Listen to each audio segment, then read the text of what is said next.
La voz del derecho se escucha en News, canal multimedia. Esta es una transmisión en vivo. ¡Comenzamos!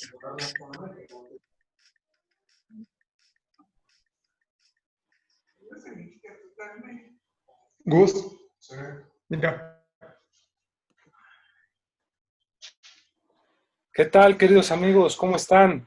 Muy buenas tardes, buenas noches o buenos días, inclusive dependiendo del horario en que nos estén mirando. Es un gusto para mí, su amigo Juan Negrete, estar en este programa de Rutas y Retos de Legalidad, que es conducido en lo general por la doctora Sonia Venegas Álvarez, secretaria académica de la Facultad de Derecho de la UNAM. El día de hoy estamos de manteles largos, ya que contamos con la valiosa presencia, pues, de un destacado jurista que, déjenme decirles, y voy a sonar muy corto tal vez en comparación a todo lo que ha hecho, pero no exagero al decir que es uno de los abogados expertos en la materia de seguridad social de nuestro país.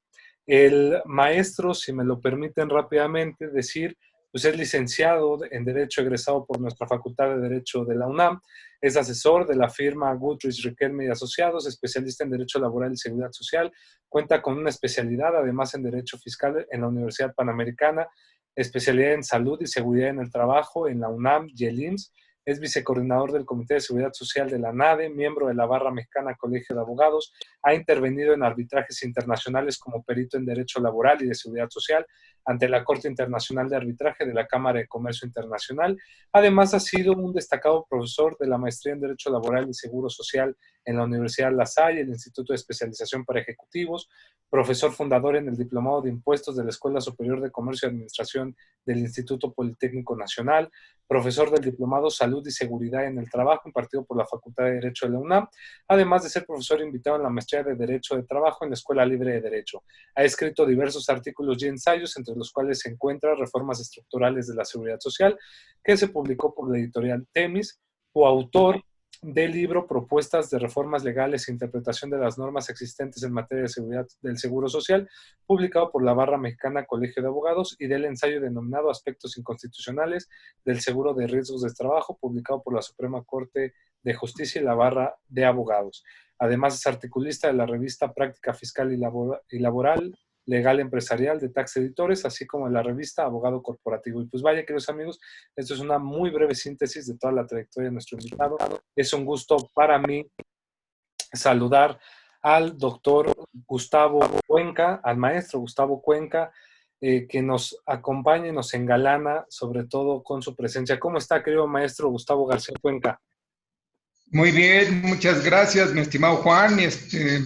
Es realmente un honor y un placer poder dirigirme a los estudiantes de la Facultad de Derecho, básicamente al público en general, pero de la querida Facultad de Derecho, mi alma mater de la UNAM.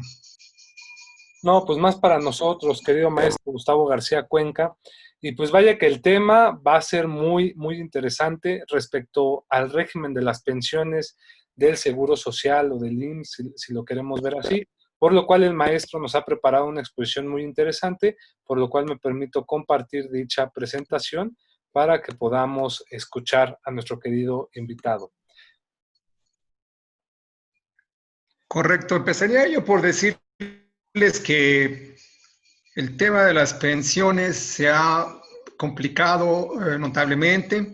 Ha habido reformas que vienen a afectar directamente a los futuros pensionados, y entonces empezaré por la siguiente lámina, explicar que la siguiente lámina vamos a ver que el derecho a las pensiones lo consagra el artículo 123, apartado A, fracción 29 de la Constitución de 1917.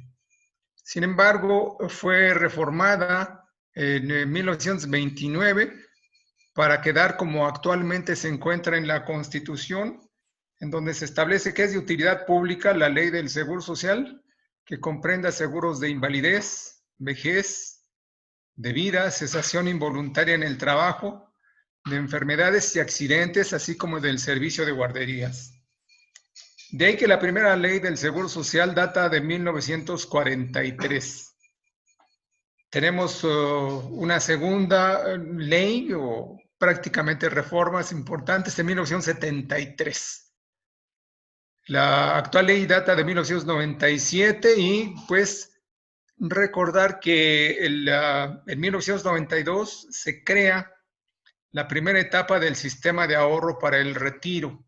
Se crea el seguro de retiro, el cual más adelante vamos a ver que está financiado íntegramente por los patrones.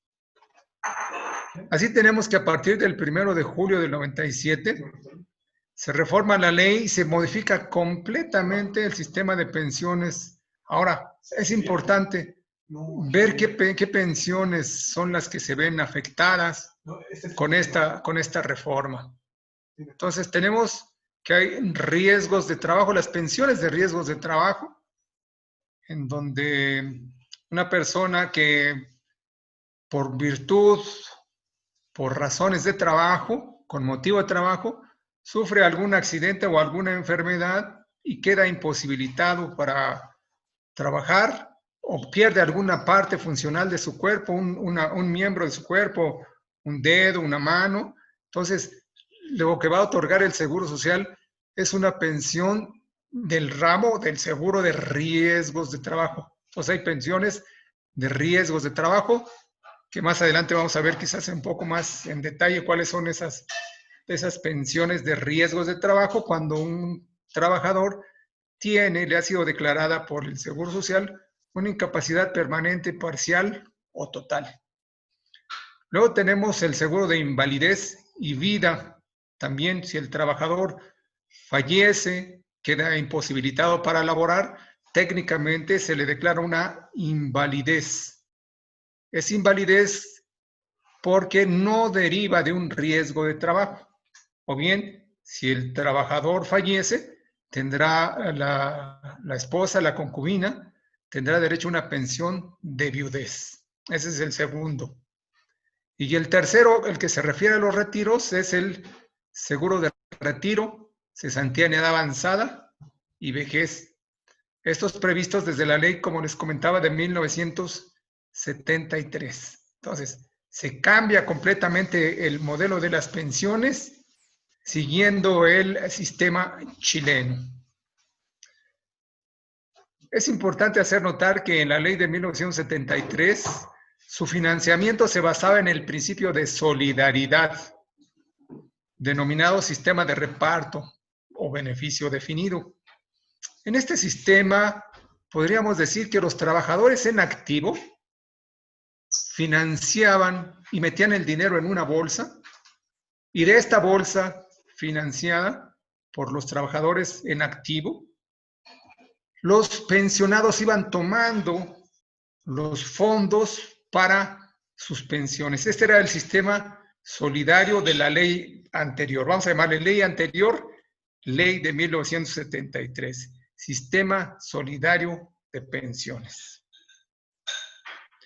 Los fondos para su financiamiento se constituían con las cuotas obrero patronales y del Estado administradas por el IMSS para el otorgamiento y pago de las pensiones. Estas pensiones en la ley del 73 están financiadas y pagadas por el Seguro Social para el otorgamiento de las pensiones. Como les decía, los trabajadores en activo financiaban las pensiones de los jubilados. Sistema solidario, un sistema de seguridad social auténtico. En la siguiente, vamos a ver que debido al bajo monto de las pensiones, en el año de 1992, se crea el seguro de retiro como una ayuda adicional. Eran tan bajas las pensiones que decidieron crear el seguro de retiro. Es la primera etapa del sistema de ahorro para el retiro, en donde los patrones aportan el 2% del salario base de cotización depositado inicialmente en los bancos elegidos por las empresas.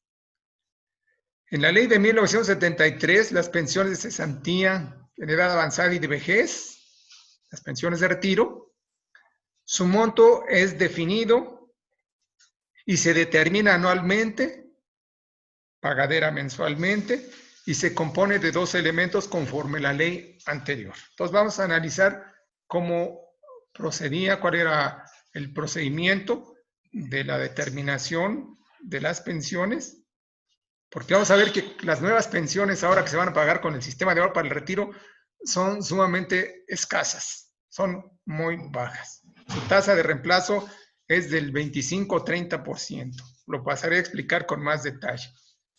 Entonces sí quiero decirles cómo actualmente en la ley de 1973, que cobra vigencia por los artículos transitorios, porque esta ley, la ley anterior, se aplica a aquellas personas que cotizaron antes de esa fecha, antes de 1973. Si alguien se ingresó o empezó a laborar antes de 1973 y actualmente sigue trabajando y decide pensionar, él va a tener el derecho de elegir por cuál pensión, por el sistema anterior, el de reparto, o el nuevo sistema de las AFORES, del sistema de ahorro para el retiro. Entonces, de esta manera, en la ley de 1973 se establece en un artículo que las pensiones constan de 2 elementos, se componen de 2 elementos. Una cuantía básica del 13% del promedio del salario de cotización de las últimas 250 semanas, más los incrementos del 2.45 del salario base de cotización por cada año trabajado. Cada 52 semanas laboradas les da derecho a un 2.45 por cada año laborado, más el 13% que es la cuantía básica de las pensiones. Siguiente, por favor. Con el sistema de pensiones en vigor a partir del 1 de julio de 1997, su determinación y monto no solo es desconocido, sino también incierto. Porque estudios de la OECD indican que los futuros pensionados solo alcanzarán a recibir entre un 20 o 25% de sus últimos ingresos. Quiero también aclarar que hay actualmente pensiones de trabajadores que pues han cotizado, estado en el Seguro Social pagando sus cuotas durante plazos largos de 30 o 40 años, con salarios realmente altos. El salario se encuentra topado, se encuentra limitado a 25 veces, al equivalente de 25 veces el salario mínimo.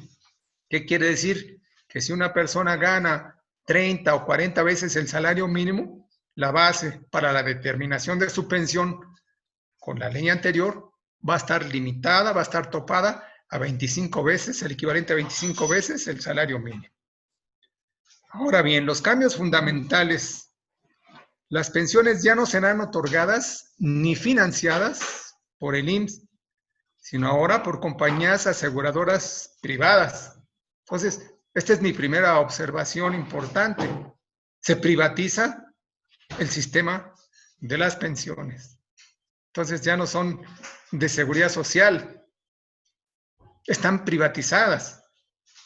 ¿Por qué? Porque ahora los trabajadores, con los fondos de su cuenta individual del sistema de ahorro para el retiro, tendrán que comprar con compañías aseguradoras privadas las pensiones. Son financiadas con los fondos, les repito, de la cuenta individual del sistema de ahorro para el retiro, administrados por la AFORE. Nosotros, ustedes seguramente ya se van familiarizando con el tema del sistema de ahorro para el retiro, SAR, y esos fondos, ese dinero está administrado, está manejado por las AFORES, administradoras para fondos de retiro. Las inversiones de las AFORES han sufrido constantes minusvalías, pérdidas significativas. Aunque es una información de años anteriores, en el 2016, fíjense ustedes, perdieron casi 15,000 millones de pesos las pensiones y sumaban 71.3 mil millones las minusvalías o las pérdidas Esto fue publicado en el periódico de La Jornada el 10 de marzo de 2016. Entonces, hay minusvalías. Ya nos explicaban también, hay que ser sinceros en este punto, que esas minusvalías se recuperan, se superan. No hay que pensionarse, no hay que retirar cuando hay minusvalía, porque se resta, se le quita a su saldo la minusvalía. Entonces, habría que esperar un momento oportuno para pensionarse o utilizar los fondos del sistema de ahorro para el retiro. La siguiente, por favor. A quienes hayan cotizado con anterioridad al 1 de julio de 1997, tienen derecho a elegir entre el anterior o el actual sistema con base en los artículos que ahí menciono, el 3º, 4º y 11 transitorio de la vigente ley, haber cotizado 500 semanas y cumplir 60 años de edad o más. Recordemos que la pensión es un derecho, no una obligación. Quienes hayan empezado a cotizar a partir del 1 de julio del 97, sus pensiones serán otorgadas, ya no serán otorgadas a las nuevas generaciones. A quienes empiezan a cotizar a partir de julio del 97, ya no son otorgadas ni financiadas por el IMSS, ya que el trabajador o sus familiares tendrán que contratar o comprar un seguro de rentas vitalicias o retiros programados, que ahora sí se les llama a las pensiones. Compran, así como los seguros de sobrevivencia con aseguradoras privadas para el pago de pensiones de sus beneficiarios. Si llega a fallecer un pensionado, la viuda, el viudo, el concubino, la concubina, tendrán derecho a seguir pensionados. Entonces, los trabajadores tienen que comprar su seguro de rentas vitalicias o retiros programados. Y también comprar, con los mismos fondos, un seguro de sobrevivencia con aseguradoras privadas. Estas pensiones, repito, serán financiadas con el saldo de la cuenta individual del sistema de ahorro para el retiro. ¿Qué tipo de pensiones son las que están involucradas en todo esto?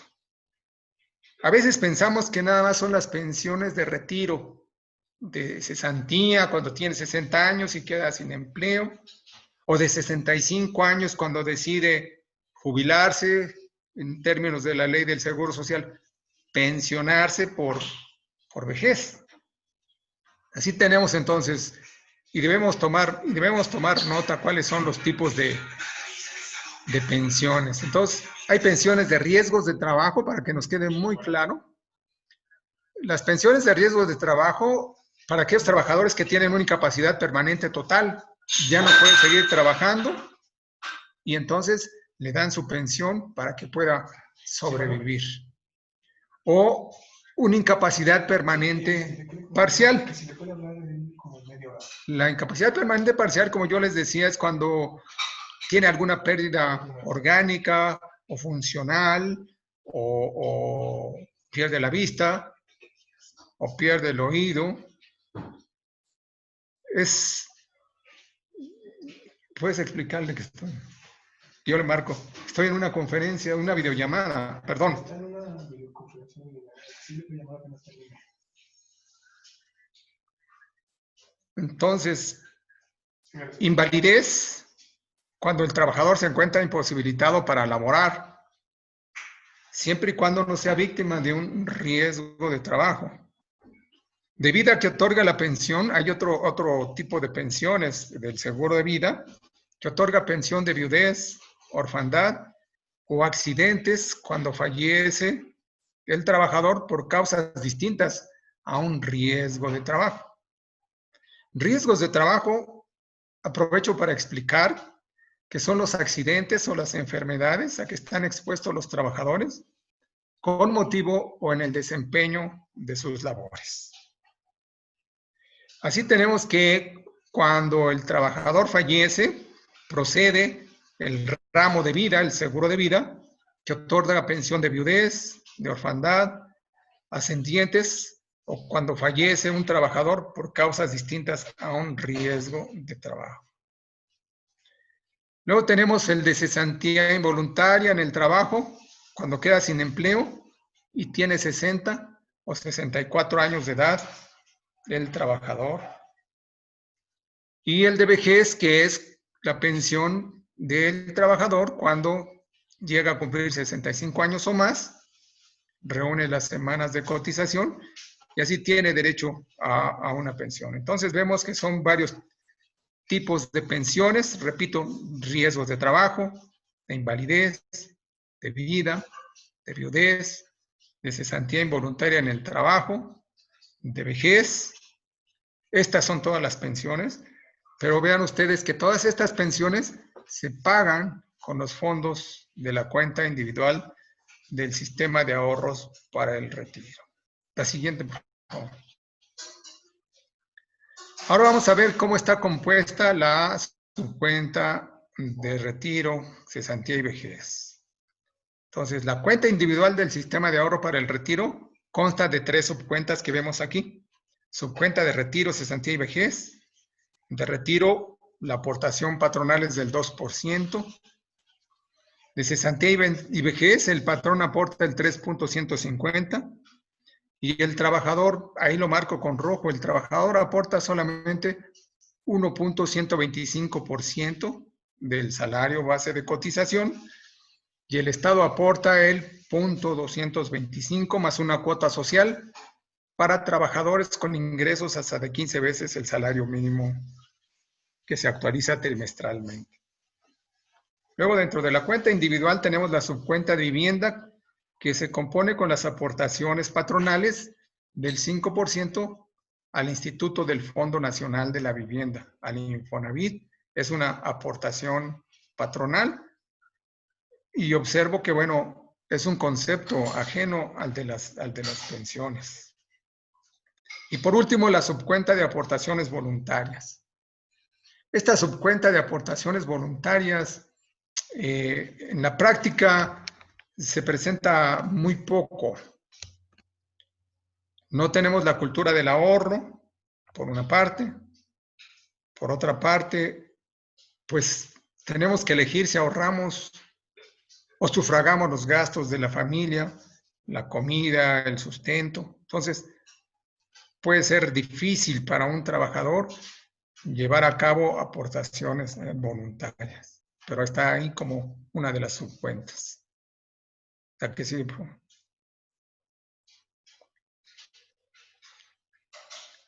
Aquí ya entraría al terreno de las propuestas para mejorar las pensiones.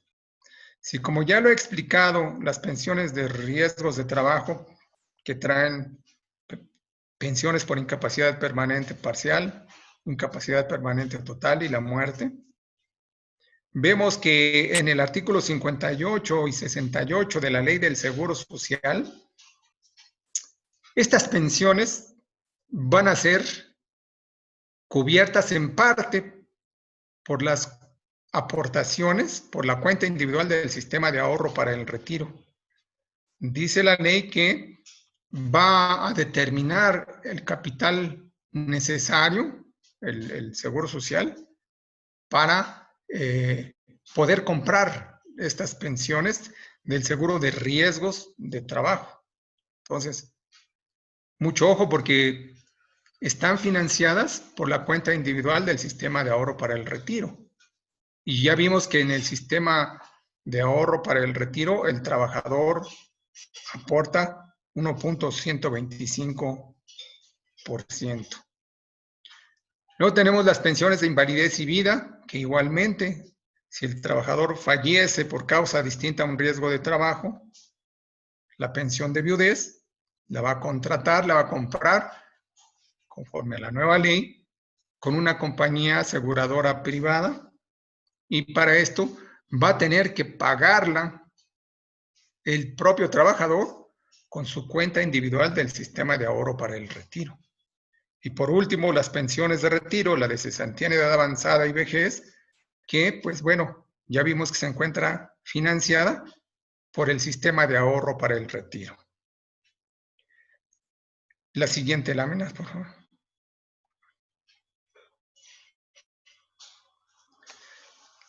Aquí la propuesta es que todas estas pensiones, si me regresas a la anterior, por favor, todas estas pensiones de riesgos de trabajo y de invalidez y vida tienen un financiamiento, como vemos en la parte extrema de la lámina, su financiamiento.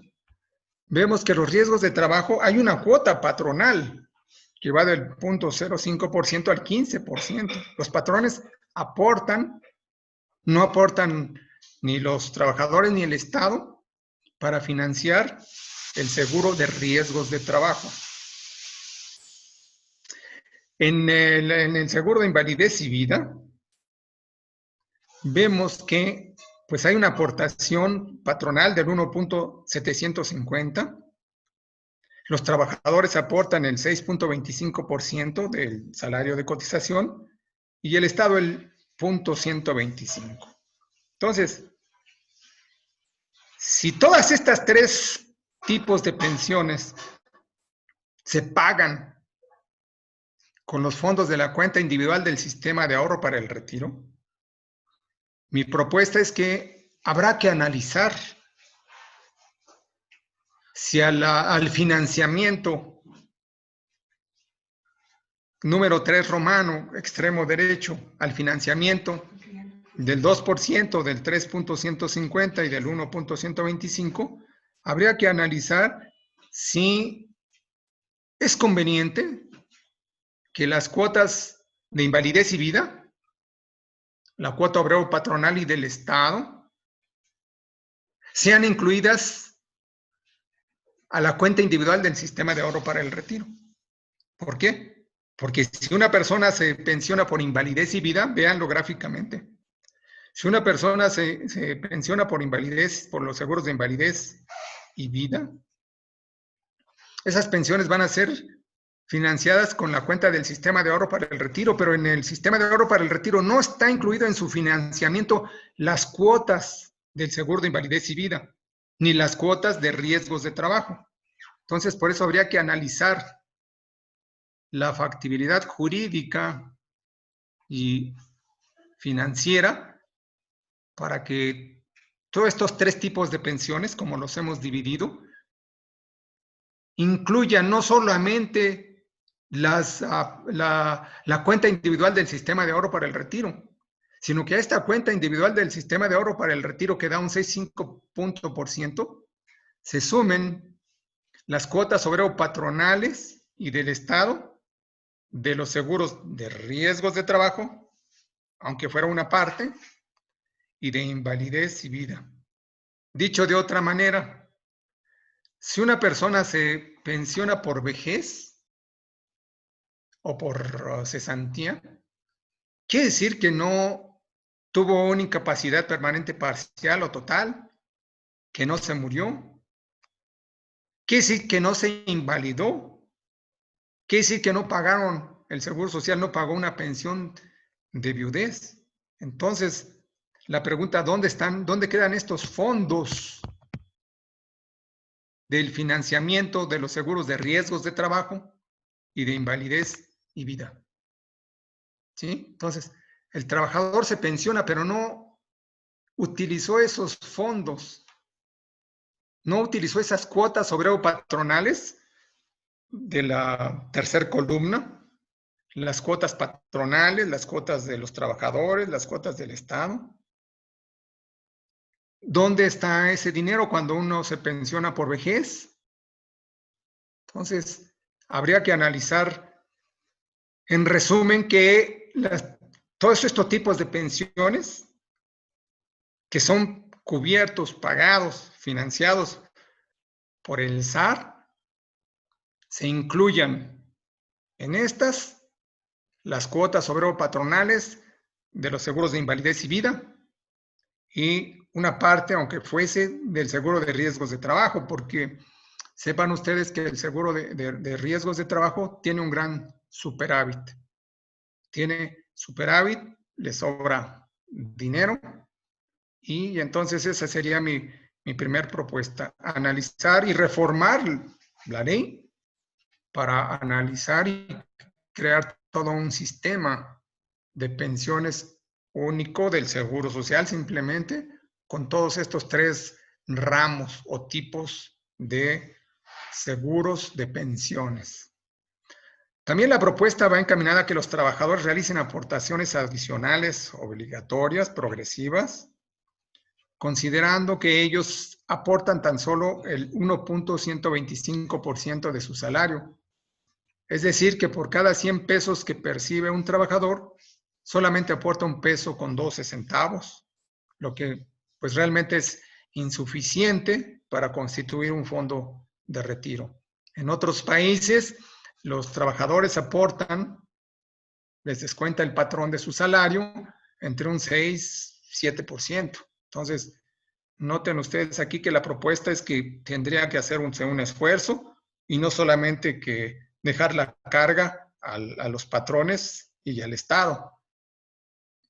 Los trabajadores se deben estar conscientes de la necesidad de que tienen que hacer ahorros.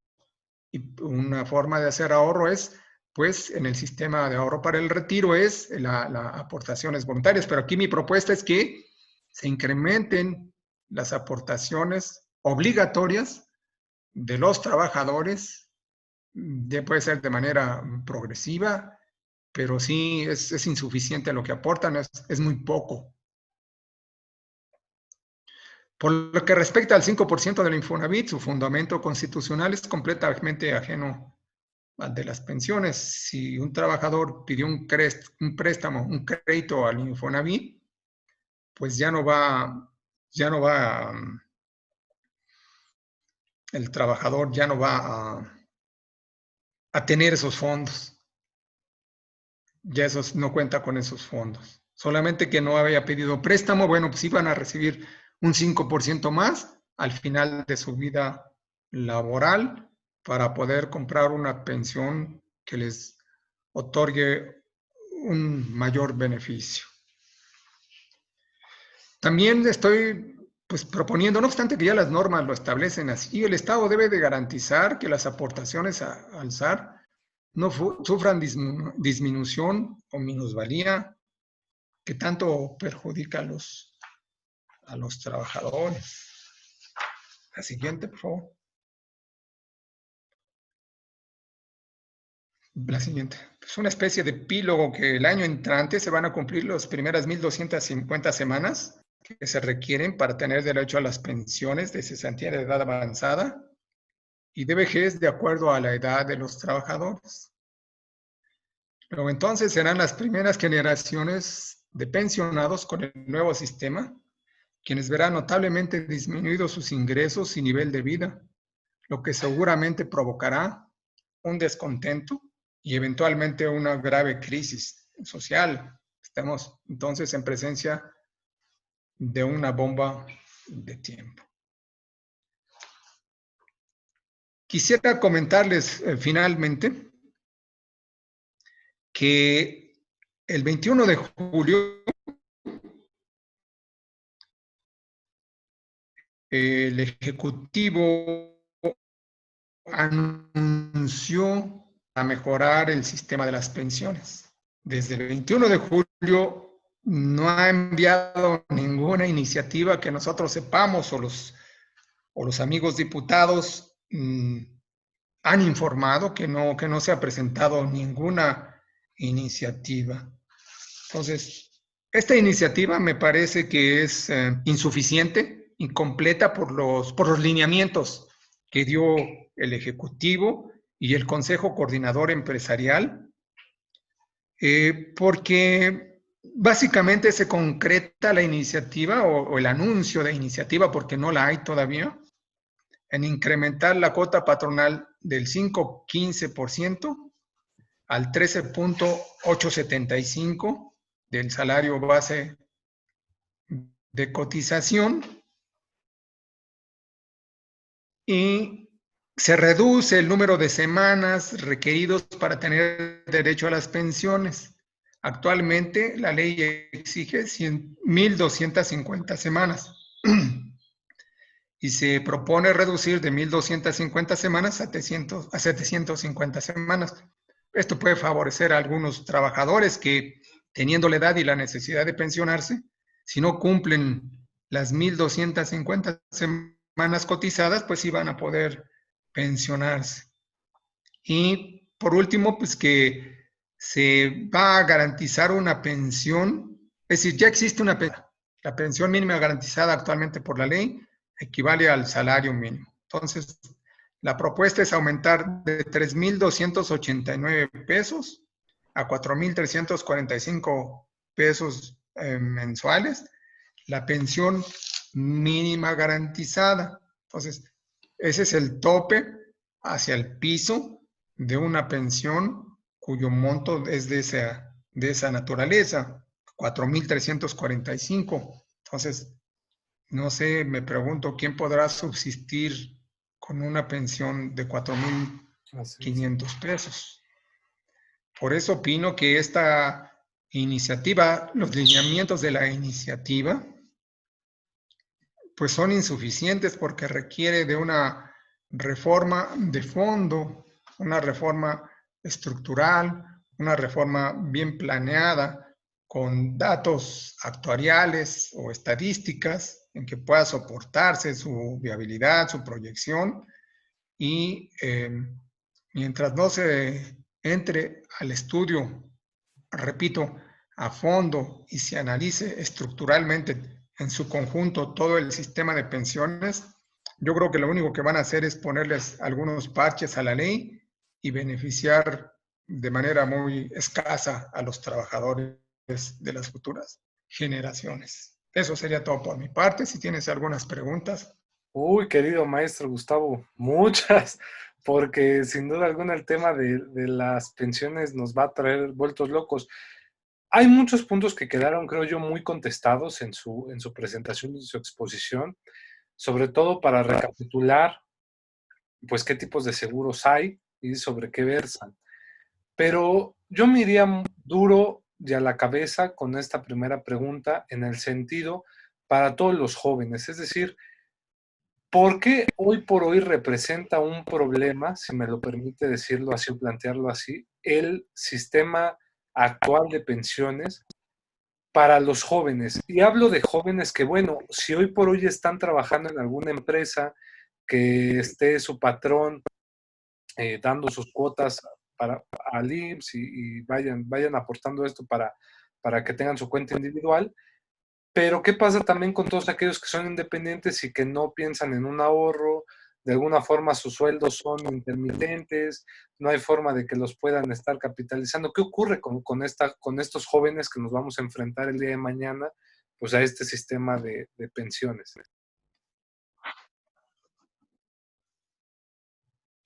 Sí, bueno, se van a enfrentar a una realidad que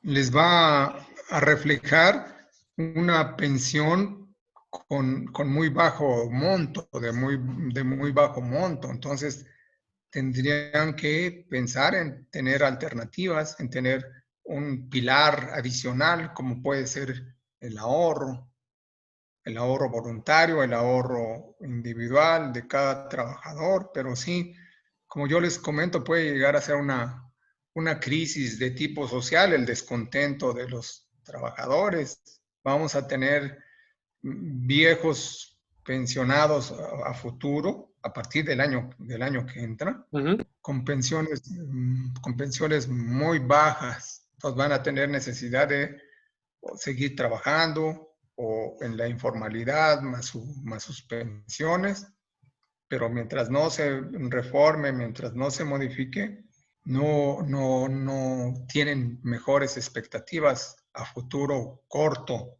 y mediano plazo. Únicamente, pues van a seguir pateando el bote porque lo van alejando, no han entrado desde hace 20 años, 24 años que se reformó y que ya vemos que el modelo chileno demostró un gran fracaso. Ujú. Ellos ya dieron marcha atrás, ellos ya lo están reparando, ya han hecho reformas para tratar de enmendarlo y que las pensiones no sean tan escasas para las futuras generaciones de pensionados. Y por ejemplo, ¿cree que podamos llegar en México a ese extremo como en Chile? De que pues hay una crisis completa en materia de pensiones. Sí, vamos a llegar a una crisis realmente, mientras no conozcamos a fondo o realmente cuál va a ser la propuesta del Ejecutivo para mejorar las pensiones, porque a veces es demagógico lo que presentan o como lo presentan las autoridades y piensan que con un incremento solamente y disminución de cuotas se va a resolver el problema, porque yo repito, tienen que estudiarlo a fondo, en detalle y analizarlo, porque de lo contrario el panorama se presenta oscuro. El 25 al 30% de sus últimos ingresos, eso es lo que le llaman tasa de reemplazo. ¿Cuánto voy a ganar? ¿Cuánto voy a recibir una vez que me retire y me pensione? Entonces son cantidades bajas. Ok. Y por ejemplo, considera entonces, digo, ya con las propuestas que nos decía, pero sí considera que deberíamos seguir teniendo un sistema de cuentas individuales que se sigan administrando por administraciones de fondos para el retiro, o podríamos ir pensando en volver a un sistema como el que teníamos antes, en donde el Estado tome gran parte de lo que pasa. Es decir, se decía que antes había muy buenas pensiones porque los jóvenes trabajaban para los que ya se iban a pensionar, y esto iba a ser un ciclo, y de ahí la solidaridad que era. Pero pues obviamente se empezaron a dar cuenta que las personas comenzaban a vivir más años y pues ya no era un sistema tan viable. Entonces cambian a esto, lo cual fue un rotundo, creo yo, si me lo permite, fracaso en el sentido de lo esperado.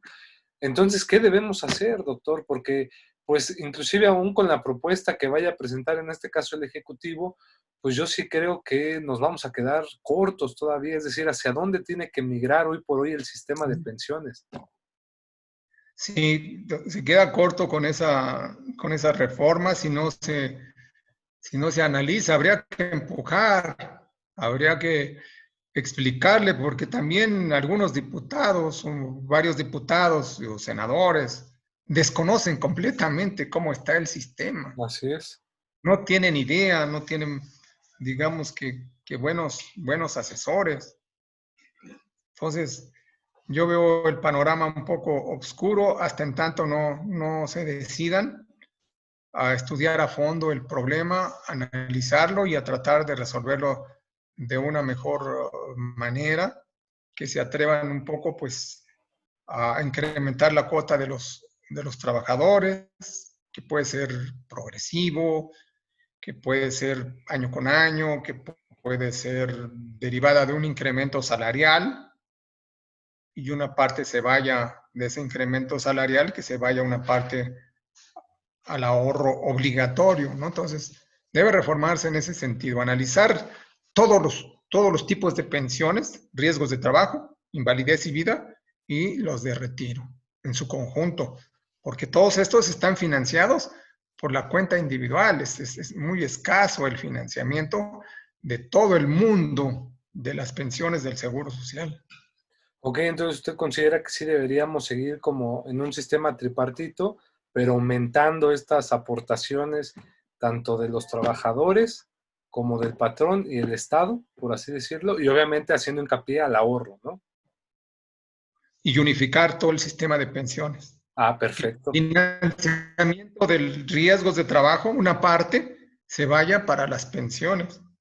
Que el financiamiento completo de los seguros de invalidez y vida, como no se utilizaron esos seguros, ¿qué le hicieron a esos fondos? ¿Dónde están esos fondos? ¿Qué Exactamente. cuentas? Ya es muy difícil el sistema de reparto porque antes 15 trabajadores sostenían a 5 pensionados o a 3 pensionados, pero ahora son 5 trabajadores por 15 pensionados, es decir, ya se revierte la pirámide poblacional y ya hay más personas adultas. Entonces, es muy difícil regresar al sistema antiguo, pero bien pudiera analizarse una combinación como se hizo en Chile y en otros países. Se ha combinado ese sistema de reparto con el de cuentas individuales administradas por las AFORES. Perfecto, doctor. Y entonces ya para ir terminando, maestro, porque pues el tiempo es muy envidioso y no nos deja minutos de su parte, me gustaría decirle entonces, hoy por hoy, a los jóvenes abogados que nos escuchan, que nos ven, un consejo sería, abogados, si van a trabajar de manera independiente, de lo que les paguen voluntariamente vayan ahorrando, ¿no? Hasta que tengamos un Así otro es. sistema. Tengan su colchón, tengan su ahorro, porque algunos compañeros míos, sobre todo litigantes, independientes, que nunca cotizaron ni en el Seguro Social ni en el ISSSTE, pues viven realmente de su trabajo, pero ya a los 70, 75 años, ya si no tienen ahorro y no tienen pensión, la pregunta es de qué van a vivir mis propios compañeros de generación, mis congéneres. Ok, pues vaya que sí es un ámbito muy triste porque pues deberíamos pensar que esa parte fuera pues la menos problemática ya al final de la vida, ¿no? Pero pues bueno, querido maestro, realmente este tema se queda en el tintero porque necesitamos empujar para que se creen mejores cuestiones. Mejorar el sistema de seguridad social en México es un punto fundamental y desde nuestra trinchera lo vamos a hacer. No sé si tuviera ya para finalizar alguna conclusión que nos quisiera dar, querido maestro, por favor. No, pues solamente agradecer, ya vertí todos mi opinión, mis conocimientos, mis sugerencias y pues ya queda del lado del Ejecutivo, del Legislativo, el reformar el sistema de pensiones, el mejorar los montos de las pensiones que serán sumamente raquíticos, bajos con la vigente ley de 1997. Agradecerles a mi alma mater, la Facultad de Derecho de la UNAM, de la máxima, la oportunidad de dirigirme a la comunidad universitaria. No, muchas gracias, maestro. Nosotros más que honrados, agradecemos mucho al doctor Raúl Juan Contreras Bustamante, director de la Facultad de Derecho de la UNAM, al maestro Ricardo Rojas Arévalo, secretario general de la misma institución, y a la doctora Sonia Venegas, secretaria académica. Pero sobre todo a ustedes que nos escuchan, por favor, suscríbanse a nuestro canal, compartan esta información que puede ser de gran ayuda y de gran utilidad a un familiar, a un amigo, a una persona. A veces no sabemos el bien que hacemos. Y sobre todo, nuevamente agradecer a nuestro invitado estrella del día de hoy y que sea la primera de muchas otras participaciones, maestro. Tenga una excelente tarde y quedo a sus órdenes. Muchas gracias. Igualmente agradezco al director de la facultad y a los administrativos, a los funcionarios que me dieron la oportunidad.